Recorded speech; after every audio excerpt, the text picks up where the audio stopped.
Every year, February is celebrated as World Cancer Awareness Month. This year's theme is United by Unique. Every cancer diagnosis is attached with a unique human story. We have Dr. Mansi Khanderia with us, who is our lead medical oncologist at SPARSH Hospitals, to help us understand the disease better. Welcome, Dr. Mansi. Thank you. So, Dr. Mansi, what is cancer and how common is it in India? I think cancer, a lot of people perceive it as death.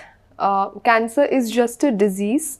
It is a disease where you have uncontrolled cell growth in one part of the body, and sometimes that cancer growth can even spread to other parts of the body. It is one of the most common chronic diseases now in India after diabetes, hypertension, kidney diseases, and it is definitely on a rise. They say now that 1 in 9 to 10 people in India are likely to develop cancer. So the risk is definitely high. The incidence of cancer is definitely higher now in India than ever before. So, doctor, what is the reason? Why is it so common in India, or why is cancer on rise? So we know a lot of factors which do cause cancer. We don't know a lot of factors which cause cancer, but from what we know that there is a change in the lifestyle of people. There's increase in smoking, there is increase in unhealthy food habits. There's also a change in the environment, which is again because of us. There's increase in pollution, there is increase in contamination, there is increase in corruption and chemicals in food, in water, in air. So I think it's basically our lifestyle that's really worsening, and that is causing a rise in the number of cancers. Do you think the stress we have these days is also a contributing factor to this? I'm sure the lifestyle that we have includes the stress that we have. So stress contributes to multiple diseases, not just cancer, but I'm sure everything is multifactorial, and stress plays a very big part even in causing cancer. People say that sugar is a contributing factor to cancer. Do you really agree with that? So some cancers can be commoner in diabetics, but it's not the way these days. There are these food fads where people say, even cancer patients are like, we won't have sugar because cancer feeds on sugar. It's not to be taken with that much seriousness. Yes, sugar in general is harmful for the body, but it's not directly related to cancer, and we do not see that people who don't take sugar fight cancer better. It's not really seen in very big, huge clinical trials. So sugar is not good for the body, but there's no direct relation with cancer as such. Dr. Mansi, now we are all aware that we generally go for checkups, and how do we diagnose the disease early? We are all aware of this generally. I wanted to know, once the patient is diagnosed with cancer, what are treatment options available with us right now? Right. So I'll go step by step. First thing is, yes, we are seeing also more cancers, more diagnosis, because we are doing screening on we are more aware of it now. On a more regular basis. So we do pick up cancers earlier when we do screening, like mammograms for breast, like pap smears for cervix. Right. Once we do see that something suspicious is seen on one of the scans in one of the reports, we usually go ahead and confirm the diagnosis of cancer with a biopsy, which is a small needle test where we take a small piece of the tumor tissue and we check it in the lab under the microscope. We confirm if it is cancer or it is something else. There can be benign tumors as well. Right. So we need to confirm the cancer. We need to know the type of cancer. All cancers are not same. So we need to know what subtype of cancer it is. Now we have a lot of information on the molecular level of cancer. Like we even know very different pathways which kind of propagate cancer in different types of cancer. So we need that tissue even for those tests. So along with a scan, a biopsy is very, very important, and that biopsy is subjected to multiple tests. It can be that initially the doctor says that one test is done, it's called histopathology. Once that confirms that there is cancer, the same biopsy block can be used for multiple tests. So your doctor might ask more tests on the same biopsy, first to confirm the subtype of cancer, then to know which other molecular type it is, or to send some genetic tests. So there are multiple tests that we do on the biopsy now. So biopsy is a very important way to confirm cancer. And then of course the scans are done. Once we do that, we stage the cancer. So once you stage the cancer, you know whether it is a stage 1, 2, 3 or 4. Most cancers have 4 stages. Based on the stage, then the treatment is planned. So in some cancers, we do upfront surgery where it is a smaller cancer. It can be cured with surgery. So surgery is done. In some cancers where it might be a little more advanced, but still not stage 4 where it has spread to other parts, we may give some injections. It could be chemotherapy, immunotherapy, targeted therapy based on the different types of cancer. Every cancer is unique. Right. So every cancer patient has a very unique need, and we kind of personalize the treatment. Some patients might need just hormone therapy, some patients might need chemotherapy, targeted therapy. Based on every individual cancer, we kind of chart out what is likely to work, and then we kind of have a customized plan for every patient. And then we might give injections first, shrink the tumor, then do surgery, or sometimes we might give radiation first and then do the surgery, or chemo combined with radiation. So there are multiple ways in which we treat every different cancer. So it's not one size fits all. Every person has a different treatment plan. That is why I always tell people, do not compare with what somebody else went through and then have a preconceived notion about it. So surgery, radiation, injections in the form of chemotherapy, immunotherapy, targeted therapy, we have multiple options now. These are, a complete package of treatment options that are available for cancer. And I think empathy towards patient, towards their need, like you said, every patient is different, every diagnosis is different, every treatment plan can be different with according to the need of the patient. Exactly. So I feel the empathy towards patient, towards their family members, everything is important. Absolutely. And that is how we create a world where we look beyond just diagnosis. Correct. So it's I think cancer takes a toll not just on the patient but the entire family. Right. It's a long journey, and it is, as healthcare workers, as doctors, as supportive staff, it's our duty to hold their hands and walk along with them in that entire journey. It's not a one-time treatment that it is. It goes on for years, sometimes months, sometimes weeks. But yes, at least for 5 years we try to follow up the patient. So at least for 5 years you are a part of the patient's life, and patient is part of your life. So coming to that, Dr. Mansi, like you said, the treatment is very long sometimes. So can patients, go do their daily activities? Can they join work back? Because I understand that it takes a financial burden also. Can they really can they join back work, or they can do their daily activities while they are undergoing treatment? Yes,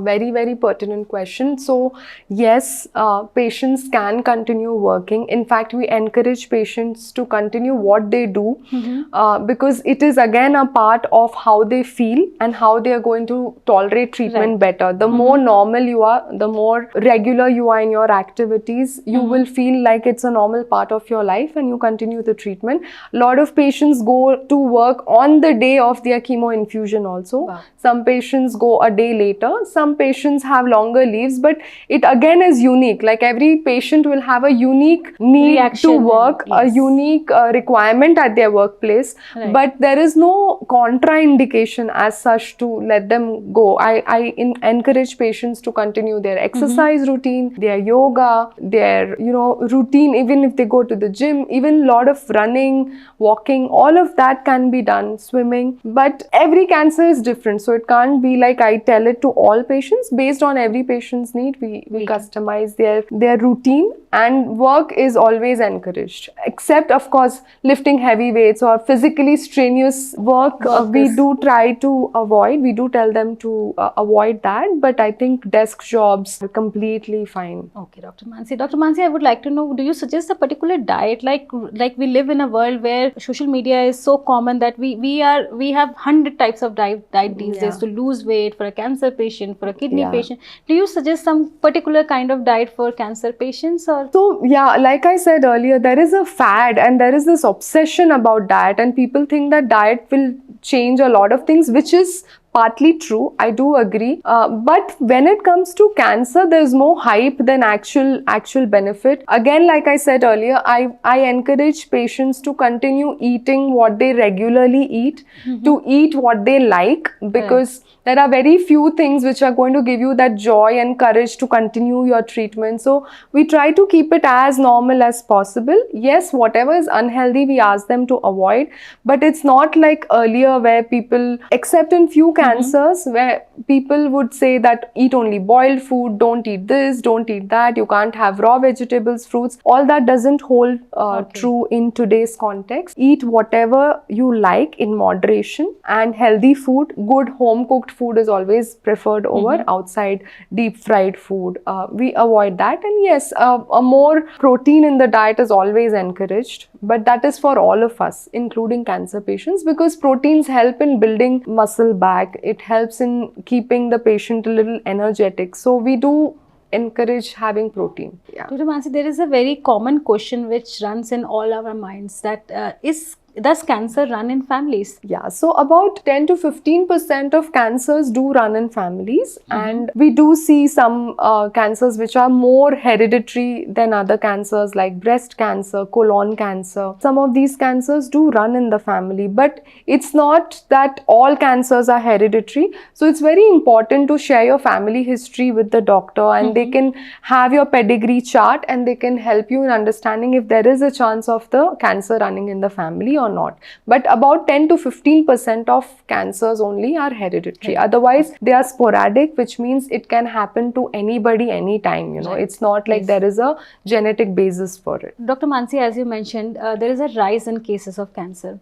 But we do not come across people very often who would like to share their stories with the world about how did they survive the disease, or there is a general stigma attached to the disease. Yes. What do you think about it? Yeah, definitely we do see a lot of stigma. We do have patients who tell us to not tell anybody, and of course we do respect their privacy, but I think it's much more deep rooted. I think we need people to accept that cancer is like any other disease, and we have to stop blaming or shaming the patient or their family for somebody having cancer, and they need to understand that cancer is now just a word. It is not a sentence, it is not a death sentence. And the more people come out and open and share that they did battle the disease, there is going to be more hope, that it's going to encourage many more people to come forward and take treatment. A lot of people don't even take treatment once they know that it is cancer, because they have that feeling that there can be no cure. It can't be cured. Sorry to interrupt you here. The like chemotherapy, especially we female patients, we lose our hair when patients are under chemotherapy. So that is another why people don't want to really share about what they have gone through, and it's a trauma basically. Yeah. No, see, it does take a toll. It takes a toll on the physical health, on the mental health. It does take a toll on the body image of the patient, but we need to help them understand that it's just a temporary setback. We do have options where hair loss is less. We do have some cooling caps where we can minimize the hair loss, but I would still say that it still happens in patients who take chemotherapy. It might be to a lesser extent, but it will happen, but it is temporary. It is a temporary. It's 3 months to 6 months. A lot of people, that's what I tell, at least our patients, our South Indian patients, they go to temples, they donate hair and come. Just think of it as that. Just think of it as a new haircut. You try to make it as, acceptable to them in a very positive way. I think that negative connection has to be cut where you feel that it's traumatic. We just have to encourage them and make them feel a little better. And I think most patients take it with a smile. They do feel initially a little hesitant. I tell patients, there are wigs available. There are such good wigs available. Some patients wear it and you will not even know that it's a wig. But more and more patients are like, I don't want a wig. I'm okay with my own identity. Yes. So it is improving. Positive thing to listen, that yes, things are changing slowly. Things are changing. Things are changing. And doctor, we see a lot of celebrities going abroad and taking treatments for cancer. We come across recently, especially recently, we have seen so many people going abroad, taking taking? Do you think the treatment in India is at par with Western countries? So that's a very, very good question. So one thing I want to make, everybody understand is what celebrities do is for very different reasons. They have a lot of privacy issues in India. So Right. that is why also they go abroad. And yes, we do have most of the approved treatments are available in India. Yes, what we do lack is clinical trials. So sometimes when there are no options or it is a very, very rare cancer, that's when even I encourage patients to go abroad for clinical trials. But the approved treatments are available in India. It is at par as the Western world or even Eastern world. If you can consider Japan, Singapore, they're doing fantastic work in cancer care. But what we need to understand, as we said earlier, that it's a very long-term treatment. The closer you are to your home, the closer you are to your home country, the closer you are to your loved ones, the healing is going to be faster. So I would recommend patients to give India a chance. We have the state-of-art facilities in India. When it is needed, we ourselves will tell you that no, this drug, there is a trial going on and it's not available in India, then you should go abroad. But we are as good as the world, is what I would like to believe, at least. Yeah. So, Dr. Mansi, cancer does not affect only patients; it affects the whole family. What do you suggest family members? How do they become a better caregiver to the patient, and how do they help heal the patient better? Yeah, again, a very, very important aspect of cancer care. It's not just the patient that we treat, it's the entire family. It takes a toll on multiple things, be it financial, be it, personal, be it domestic chores. Emotionally, and the whole family has to keep coming to the hospital. Somebody has to be with the patient all the time. So caregivers fatigue is real. It used to be neglected so far, but I think now we are addressing it, positively, and I encourage caregivers to share what they go through with either their friends, their family, and we have professionals available. We have oncopsychologists, or we call them psycho-oncologists, available. You can share it with your treating doctors. You have online facilities available, but definitely that burden has to be shared. A caregiver goes through a lot, sometimes even more than the patient, and that needs to be addressed, and we should be open to sharing our burden. If we try to close up, we'll never know how many people are there to help us out. Right. So, Dr. Mansi, we see in movies these days that if somebody has got cancer, it's very scary and the journey is very painful. What do you think? Is it really how it is shown? So again, as I said, it's not just one cancer. They definitely show the worst case scenarios. Right. So there are multiple types of cancers, multiple treatments. I would say the way it is shown holds true for 10 to 20% of patients, but a lot of patients really get so much better. They go on to become marathon runners. They go on to become police officers. We have teachers. We have so many professionals who continue doing their work after battling cancer. But only the terminal stage, yes, it is painful. I will not dismiss it that it is not painful. The terminal stage of cancer is painful, but the point is we are trying to make sure that at least 70 to 80% of patients do not have to reach that terminal stage, that they get cured and they go on to live better. So we have survivorship programs now where we have patients who battled cancer go on to live like a normal survivor, have a normal life. So it is not as scary as it's shown in the movies, at least not for everybody. And it is not as scary as your neighborhood aunt or uncle would have shared with you about chemotherapy. The WhatsApp messages and the scares that go around also have to be ignored. I would recommend the cancer patient and their family to just completely, build a bubble around themselves where people are not able to interrupt and disturb your peace. Your doctor will share credible information with you, credible websites with you, which you should refer to, not go by anybody's WhatsApp messages. Well, social media has a negative effect on this, but a positive effect also. Like we see celebrities like Hina Khan and cricketers and Sonali Bendre. They've gone through a lot. They have shared their stories when they were outside, just outside the surgery surgery with those drain pipes and all. It was very encouraging for people to, yes, cancer is a disease, but it can be fought. There is so what do you think about that? Yes, the more and more people come out and share. So that is why, celebrities really do help as well. Yes. So they do give a lot of hope and courage. Yuvraj Singh is one of the best examples. I always quote him. Fantastic. He even came back and, won matches for India after that. So we should look up to them for encouragement and hope. But you will also find little stories in your neighborhood, in your family, which don't get that much coverage, but it's always very inspiring to learn about every cancer patient's journey. Dr. Mansi, we see a lot of elderly patients, we see a lot of young patients. Do you think age plays a role in treatment modalities, and also how the patient heals better? Or what do you think? Does age play a role? Yeah, so age is again one of the most common risk factor for cancer. So as a person ages, the risk of developing cancer definitely increases. Right. Okay. Yes, we are seeing more cancers in younger people as well, but age related cancers are still there. And there used to be a certain belief that after 70 I have lived my life. If I develop cancer, I don't want any treatment and things like that. But we have patients in 80s and 90s who have also battled cancer. So I don't think we should be very ageist. We should not dismiss somebody's chances of cure just because they are older. Every cancer is different, every patient is different. Sometimes 30-year-olds don't tolerate treatment, but 90-year-olds can tolerate treatment.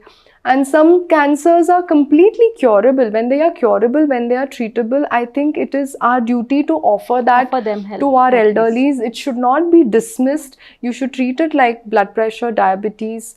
Take it like a chronic disease. You should not dismiss and just think that no treatment is going to be given. We should not do. It's wrong to take treatment when you are so old. No, we should give every person, a fair fighting chance to fight their cancer. Dr. Mansi, are there ways one can prevent cancer? Yeah, so like I said, we know some risk factors which are modifiable and some are non-modifiable. So the modifiable risk factors we can definitely act on by having a healthy lifestyle. Smoking again continues to be the biggest known cause of cancer. Right. So avoiding smoking, avoiding drinking, avoiding very deep fried food or stale food, avoiding red meat. We do have some cancers which occur more in people who take red meat, so that should be consumed with in moderation. Having a healthy lifestyle, having physical activity of at least 1 hour, 45 minutes to 1 hour in a day. These things help in preventing cancer. Yes, again for women, planning pregnancies a little early, breastfeeding children. These are again they do give some, some protection from certain cancers. But it's not that all women should plan pregnancy, but when you plan it in a way where you're able to, it's not too late. And when you do have a child, try to breastfeed the child for 6 months to 1 year. That is what we recommend. Yeah. Dr. Mansi, once a patient complete treatment for cancer and they are like cancer free, maybe, can cancer return back? Yes, there are chances of any cancer coming back. That is why we have a strict surveillance plan after the treatment is over. There's a follow-up plan. At least for the first 5 years, we are very watchful. Right. First 2 years, it's more intensive follow-up, and then the next 3 years, we do an annual follow-up, annual imaging. Maybe scans are done. So first 5 years, definitely there are chances of cancers coming back, and it is different for every cancer. Not that every cancer comes back, and it is different for every stage of cancer, but you have to be watchful for the first 5 years after completion of treatment, because if at all it does come back, it can still be treatable and curable. And not all cancers come back. So, but you have to follow the plan that your doctor has prescribed. A lot of people just disappear after the treatment is over and then come back when it's too late. So first 5 years, be regular with your visits. 5 to 10 years, be regular with your visits. Basically, with your just doctor. Not diagnosis or treatment. You have to keep following up with the doctor. Yes. it's not that bad. It's once a year. You visit many doctors. Yes, So a cancer survivor can visit an oncologist once a year. Once a year. Yes. So that should be followed. So thank you, Dr. Mansi. Cancer is rising in world, but there are better treatments available. There is more awareness. People are coming up, speaking about their stories. There are support systems now. I think united, we can be all united in this fight against cancer. And thank you very much for being with us today. Thank you. My pleasure.